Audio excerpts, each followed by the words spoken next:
Okay,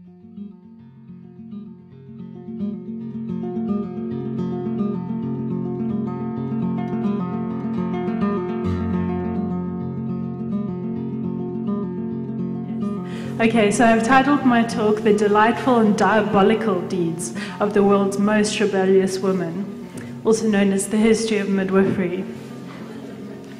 This is one of the first quotes that actually inspired me. It's from one of the first books I read when I became interested in midwifery. And it says, midwives are found in every class and ethnic group in our culture, but the main thing they have in common is persistence. Whether she is a nurse or empirically trained, working openly or underground, doing hospital or home births, a midwife in these times faced tremendous obstacles in establishing and maintaining a practice. Engaging in a legal practice is especially difficult, for the midwife must risk her personal freedom in order to maintain responsibility for her clients. This takes a strong, independent character and a willingness to go against society's mores. And herein lies the secret to the midwife's notoriety. She is a rebel, and a female one at that. That's from, Heart and Hands by Elizabeth Davis. But who am I? I'm neither a historian nor a midwife, but due to my deep interest in and passion for midwifery and just babies and everything, and I also have a great love of folklore, I decided to do this talk. And like many things, my interest in babies and children was inspired by the little person next to me. I'm the one in the bucket. My sister always found that hilarious, and that's my sister next to me. And seeing my mother pregnant 3 times after me, and also being the oldest of all my cousins, that definitely piqued my interest in this subject. But enough of me. So who was the first midwife? Well, as long as women have been having babies, other women have been there to assist them, and those are midwives. But if we take a look back to 6000 BC, we have the first example of a sculpture that depicts childbirth.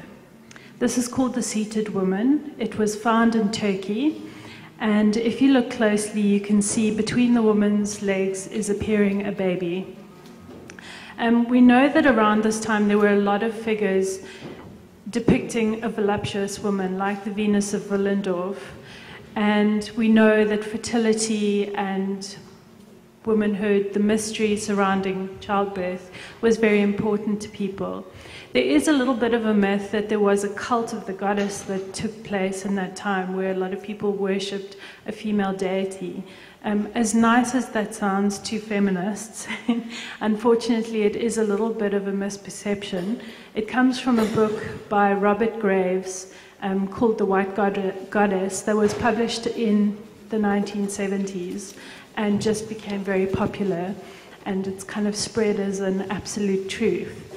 So while pregnancy and mystery was very much part of the culture of the day, there wasn't actually a huge focus on it. It was just one aspect of society. But you can see that even in ancient Egypt, people had midwives and doulas. This is a sculpture of Isis giving birth to her son Horus. As you can see, she's in a very lovely upright position and squatting, and her midwife and doula is depicted as the goddess Hathor, who was the cow-headed goddess. And then if you look at underneath Isis's feet, you'll see she's on 2 little blocks, and these are birth bricks. On the top left-hand corner you can see an actual brick, and on the right-hand side is a depiction of what was inscribed on the brick. And essentially it's showing women supporting women, Isis being supported by midwives, and just interestingly the picture below shows birth bricks being used even in the modern day to help a lovely upright squatted position. We then move on to ancient Greece and Rome, and one of the famous authors around the time, that was writing about midwifery was Cyrannus. There's also Pliny the Elder, but his work was really quite crazy. He talked about tying sheep's bladders to a woman's thighs to help her through labor, whereas Cyrannus was a little bit less superstitious. And he describes the character of a midwife very nicely, saying things like she must be, basically what he came down to saying is that she must be gentle, she must be kind, and most importantly, she must have soft hands and short nails.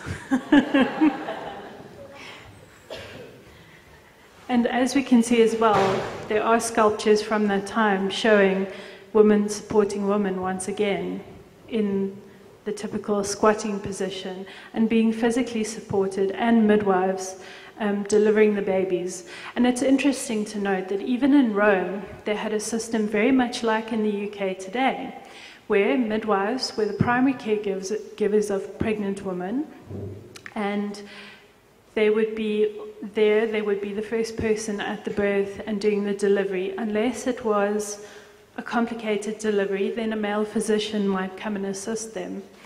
And as for their social standing in Rome and Greece, they were considered on a par with the physicians. They were paid equally, they had the same standing in society, they were well-respected women who were independent and had their own source of income. Which is quite fascinating. And also the midwives could study further and go on to become obstetricians. And they authored quite a few works on obstetrics as well. So that's quite interesting. However, we see a change in the Middle Ages with the rise of Christianity. This is not any knock against Christianity, it is simply what happened. And while Christianity brought a lot of great things to the West, there was a difference in the way women were viewed and treated. And quite often, women took to convents as a way to escape from the constant cycle of pregnancy and birth. What they were being taught in that time is that their purpose on earth was to just have babies. And they were quite often treated on the same level as livestock. And in fact, a husband could insist that his wife have additional children, even if he knew that it was going to kill her, potentially. Again, midwives were still undertaking the majority of the births, and were feared that this whole aspect of womanhood was greatly feared by men, simply because women were seen as unclean, and that was just something they didn't want to know about. But however, despite the oppression, we still have some very interesting midwives. We have Trotula of Salerno.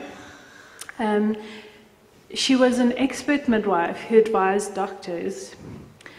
She made the bold claim that men could also have physical defects, which caused infertility.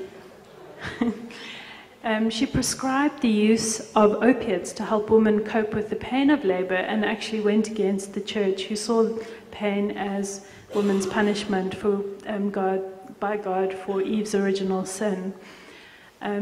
But yet she managed to survive and was respected, a very highly respected midwife.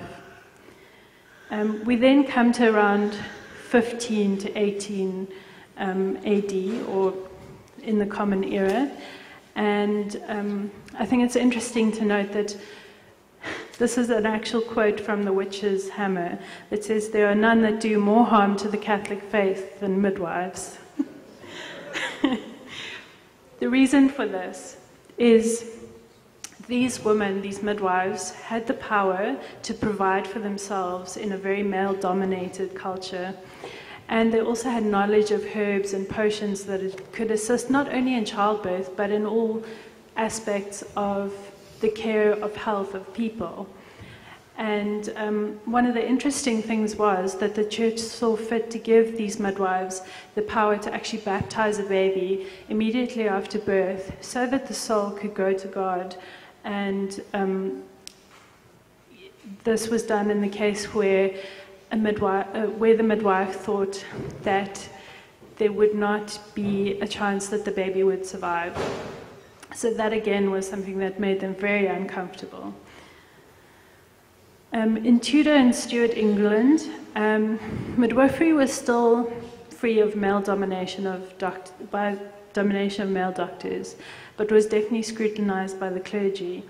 There's quite a famous case of a midwife called Agnes Sampson, who was in Scotland, and she was burned for a witch for giving opium to labouring women and depriving God of the earnest cries from women who would beg for the mercy in their agony. And that's an actual quote from the sort of court case that happened around that. Midwives, yeah, as I said before, midwives were able to do the baptism of babies.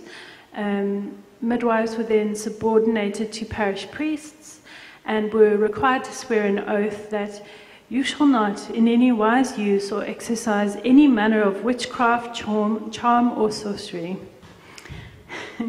Home birth at this point was far safer, simply due to the cleanliness. In hospitals, they still hadn't figured out that they should wash their hands.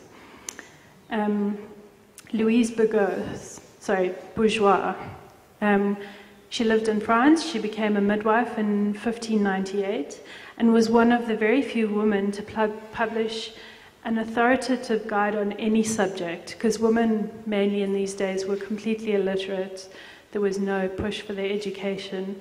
And she actually wrote a text on, an authoritative text on obstetrics. And women, you know, this was despite women still being the main caretakers of the birth process. We also have Elizabeth Cilia, who was a London midwife, and she tries to have formal midwifery instated in the British Isles, but unfortunately they still wanted to suppress that. They weren't interested in it, and it was still another 100 years before there was any formal midwifery training. And midwives were quite often blamed for the spread of disease, when in fact it was the male doctors who then would do work on a cadaver and come and deliver a baby straight afterwards. In the Victorian era, there was the rise of science, and this resulted in a more male-dominated obstetrics. And I found this wonderful quote that sort of gives you an insight into their view of women and midwives in the era, saying, every medical man has the right to look for loyalty, a steady upholding of his authority to the patient, and the remembrance of the nurse that she is there to do what she is told, and not either to give or to try to carry out her own opinions. And they also, another quote was, midwifery is seen as the inferior branch of the healing profession, and medicine to be midwifery's natural leader and superior.